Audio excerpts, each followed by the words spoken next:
अस्सलाम वालेकुम स्टूडेंट्स, मेरा नाम अम्मार मुजाहिद है और आज के इस लेक्चर में हम फंक्शन की डिसकंटिन्यूटी और इसकी टाइप्स के बारे में सीखेंगे और इसके साथ साथ एक्सरसाइज 2.5 के क्वेश्चन नंबर 11 और 12 को सोल्व करेंगे। तो लास्ट लेक्चर में हमने कंटिन्यूटी ऑफ फंक्शन के बारे में सीखा और उसके बाद फिर ग्राफिकली कंटिन्यूटी कैसे चेक की जा सकती है उसके मुतालिक देखा था। आज के इस लेक्चर में हम क्वेश्चन नंबर 11 और 12 देखने वाले हैं जिसमें हमें डिसकंटिन्यूटी को डिस्कस करना है।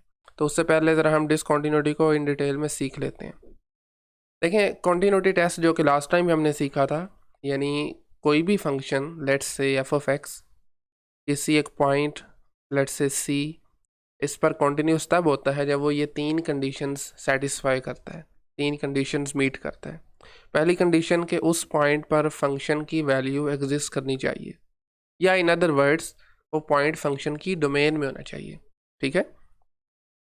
सेकंड पॉइंट कहता है कि आपके उस पॉइंट पर लिमिट एग्जिस्ट करनी चाहिए, और लिमिट एग्जिस्ट करने का लास्ट टाइम भी आपका मतलब बताया था कि ये मतलब होता है कि उस पॉइंट पर लेफ़्ट और राइट लिमिट दोनों एग्जिस्ट भी करनी चाहिए और इक्वल होनी चाहिए।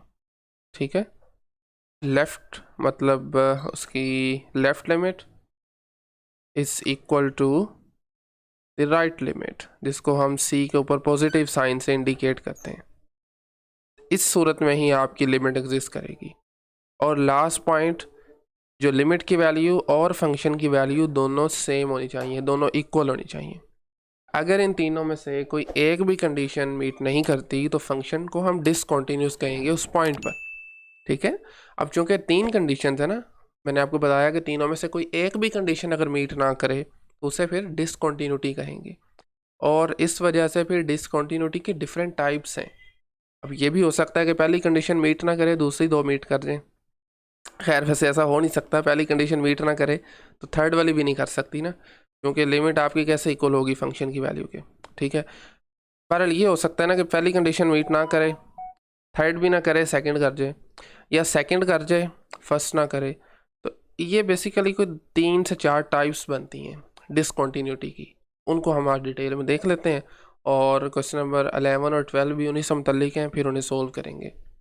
तो टाइप्स को सीखने के लिए मैंने यहाँ पर ग्राफ्स लिए हुए हैं, ये आपकी बुक में से ही मैंने स्क्रीनशॉट ऐड किया है। तो इन ग्राफ्स में बेसिकली वो जो कंटिन्यूटी ज़ीरो पे डिस्कस कर रहे हैं। ठीक है।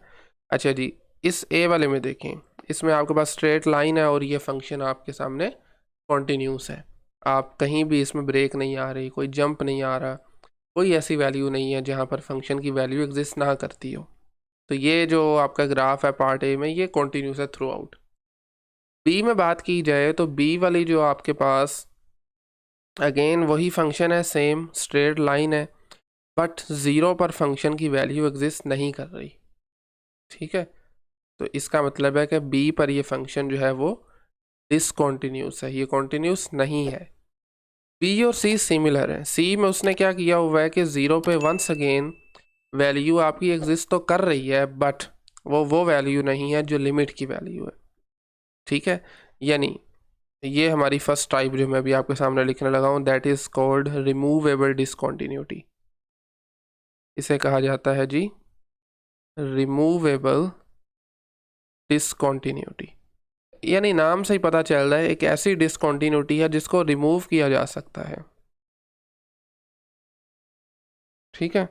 यानी जब भी किसी फंक्शन की लिमिट्स एग्जिस्ट करें और फंक्शन की वैल्यू भी उस पॉइंट पर एग्जिस्ट करें बट इक्वल ना हो। ठीक है ना। थर्ड इसमें आप अगर ऑब्जर्व करें ना, तो पहले दो कंडीशंस मीट कर रही हैं, थर्ड वाली नहीं कर रही, तो ऐसी डिसकंटिन्यूटी को हम कहते हैं रिमूवेबल। कैसे रिमूव होगी? आपने ये पॉइंट 2 लिया हुआ है ज़ीरो पे, आप इसको 2 की बजाय ये 1 ले लें। ठीक है। अब आप देख सकते हैं कि ज़ीरो पर लिमिट भी 1 आएगी और फंक्शन की वैल्यू भी 1 आ गई। तो इस तरह की डिसकंटिन्यूटी को हम बोलते हैं रिमूवेबल, जिसको रिमूव किया जा सकता हो। यानी जिसमें पहली दो कंडीशन सेटिस्फाई हो रही हो, थर्ड वाली ना हो रही हो, तो आप थर्ड वाली में खुद से फंक्शन की वैल्यू को असाइन कर देते हैं। ठीक है ना। और इसी से मुतल्लिक आज के हमारे दोनों क्वेश्चंस भी हैं। राइट। अच्छा जी, इसी तरह से फिर अगर ये ना हो रहा हो ऐसा तो फिर उसको नॉन रिमूवेबल कहते हैं।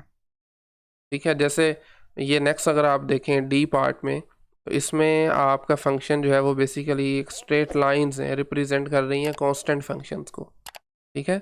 0 पे आकर जंप आ जाता है, फंक्शंस में जंप आ जाता है। आप देखें ना, 0 के लेफ्ट पे जाएंगे तो फंक्शन ये स्ट्रेट लाइन आ रही है, जैसे ही 0 के राइट पे जाते हैं एक जंप करके आप ऊपर जाना पड़ेगा। तो इस वाली डिसकंटिन्यूटी को हम कहते हैं this is called jump discontinuity, ठीक है। This is called jump discontinuity. कब एग्जिस्ट करती है? जब आपकी लेफ्ट लिमिट और राइट लिमिट एग्जिस्ट ना करे, मतलब एग्जिस्ट करें, इक्वल ना हो, ये तब एग्जिस्ट करती है। मैं लिख भी देता हूँ, व्हेन किसी भी फंक्शन की लेफ्ट और राइट लिमिट्स अनइक्वल आ जाए, ठीक है। X approaches c, left hand limit both are unequal, right. इस केस में फंक्शन की वैल्यू एग्जिस्ट कर भी सकती है, नहीं भी कर सकती, ठीक है। तो this is called jump discontinuity. और इसे नॉन रिमूवेबल कह सकते हैं आप, क्योंकि ये रिमूव नहीं हो सकती, ठीक है। थर्ड टाइप हमारी है, दिस इज इन पार्ट ई, इसे हम कहते हैं इनफाइनाइट डिसकंटिन्यूटी, ठीक है। या बाज़-औक़ात इसे आई थिंक एसेंशियल भी कह लिया जाता है, नेम्स है ना। तो बहरहाल this is called infinite discontinuity ना। आपको पता चल रहा है ना, 0 पे देखें आपके पास फंक्शन की लेफ़्ट और राइट लिमिट दोनों इन्फिनिटी आ रही हैं। लेफ़्ट से अप्रोच करें तब भी फंक्शन इन्फिनिटी की तरफ जा रहा है, राइट से करें तब भी इन्फिनिटी की तरफ जा रहा है, ठीक है। And finally last F part में हमारे पास ये, इसको कहा जाता है ऑसिलेशन, ऑसिलेटिंग डिसकंटिन्यूटी, ठीक है। तो इसमें आपको नज़र आ रहा है कि 0 को जैसे ही आप अप्रोच करें तो फंक्शन जो है वो ऑसिलेट कर रहा है, और इतना तेज़ी के साथ वो ऊपर नीचे हो रहा है कि आपके पास किसी भी सिंगल वैल्यू पे वो अप्रोच नहीं कर रहा, ठीक है। इस केस में भी बाय द वे लिमिट आपकी एग्जिस्ट नहीं करेगी, लेफ़्ट लिमिट भी एग्जिस्ट नहीं कर रही और ना ही राइट लिमिट एग्जिस्ट कर रही है।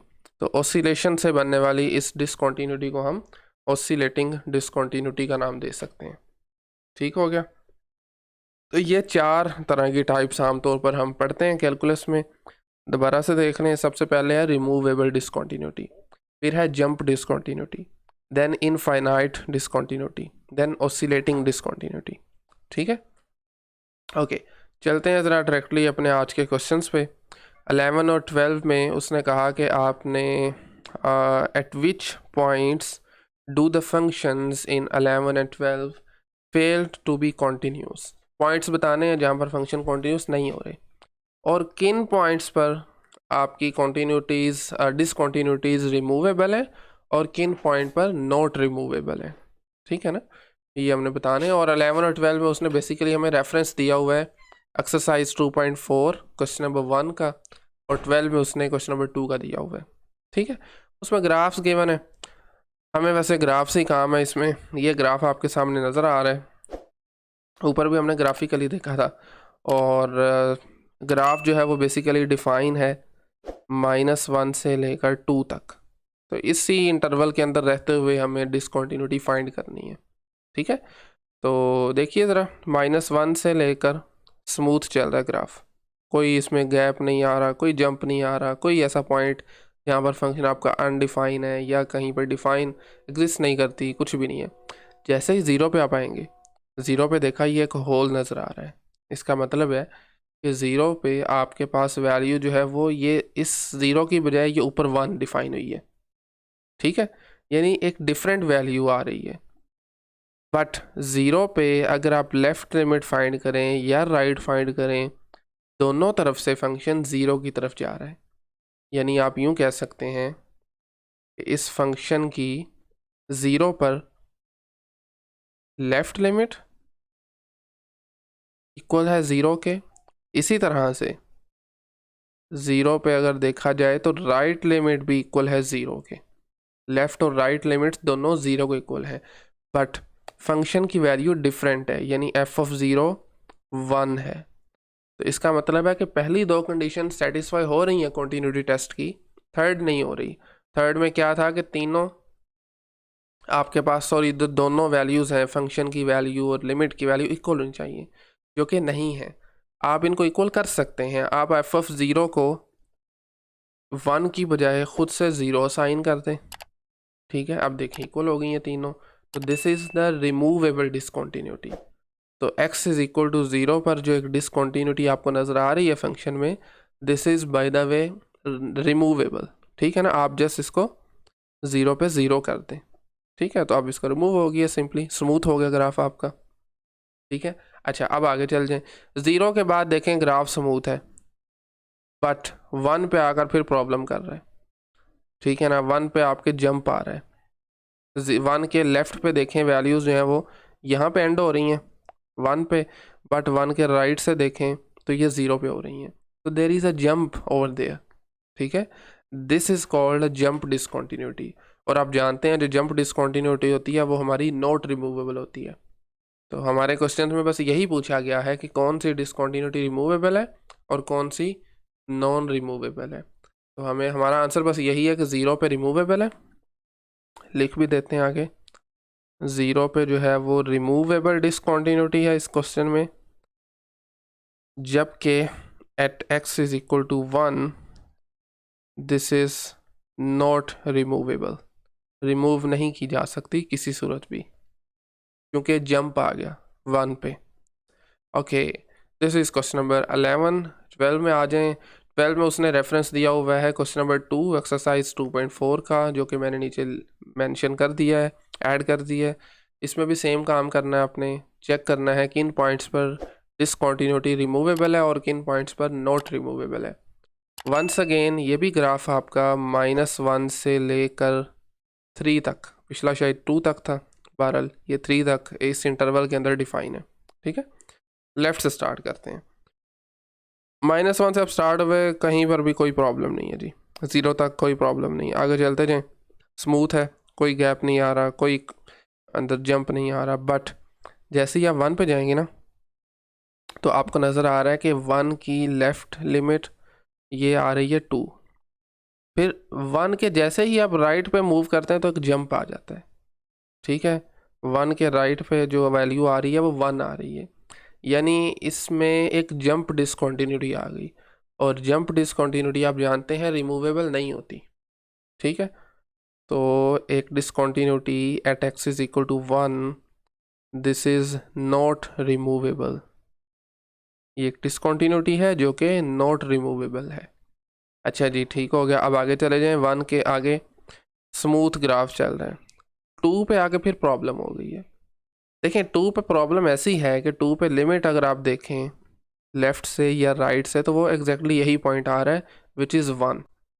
ठीक है, बट 2 पे फंक्शन की वैल्यू इस की होने की बजाय ये ऊपर आ गई है, यानी कि आप यूँ कह सकते हैं कि इस पॉइंट पर 2 पर लेफ़्ट लिमिट और राइट लिमिट्स दोनों 1 के इक्वल हैं, बट 2 पर फंक्शन की वैल्यू डिफरेंट हो गई है विच इज़ 2। तो इस केस में आप इस डिसकॉन्टीन्यूटी को रिमूव कर सकते हैं। कैसे? आप इस 2 की बजाय इसको रिमूव करें और आप ख़ुद से असाइन कर दें 2 पे फंक्शन की वैल्यू को 1, यानी वो वैल्यू जो आपका लिमिट का आंसर आ रहा है। ठीक है, यहाँ से भी आप 2 को रिमूव करें और आप कहें नहीं जी मैंने 2 नहीं लेना, मुझे 2 पर चाहिए 1 वैल्यू। तो इस तरह से आप अपनी डिसकॉन्टीन्यूटी को रिमूव कर सकते हैं। सो दैट्स वाई 2 पर होने वाली डिसकॉन्टीन्यूटी है, दिस इज कॉल्ड रिमूवेबल डिसकॉन्टीन्यूटी। ठीक है, इस इंटरवल के अंदर 2 ही डिसकॉन्टीन्यूटीज थी, एक नॉट रिमूवेबल थी 1 पे चूँकि जंप आ गया था, 2 वाली जो डिसकॉन्टीन्यूटी है वो रिमूवेबल है और आपको बता भी दिया कि किस तरह से उसको रिमूव किया जा सकता है। जस्ट आपने क्या करना है, फंक्शन को वो पॉइंट असाइन करना है जो आपका लिमिट का आंसर आ रहा है। ठीक है, इस तरह से ये दोनों इक्वल हो जाएंगे और आपकी कंडीशन जो है कंटिन्यूटी टेस्ट है वो मीट कर जाएंगे। तो डिसकॉन्टिन्यूटी कॉन्टिन्यूटी में तब्दील हो गई है, that's why this is called removable discontinuity. Okay, so I think आज के लिए फिर इतना ही काफ़ी है। नेक्स्ट लेक्चर में भी हम कुछ इसी के मतलब की बात करेंगे, डिसकॉन्टिन्यूटीज़ और कॉन्टिन्यूटीज़ के बारे में। आज के लेक्चर से मतलब अगर कोई भी क्वेश्चन क्यूरी हो तो आप कमेंट सेक्शन में पूछ सकते हैं। Otherwise thank you very much.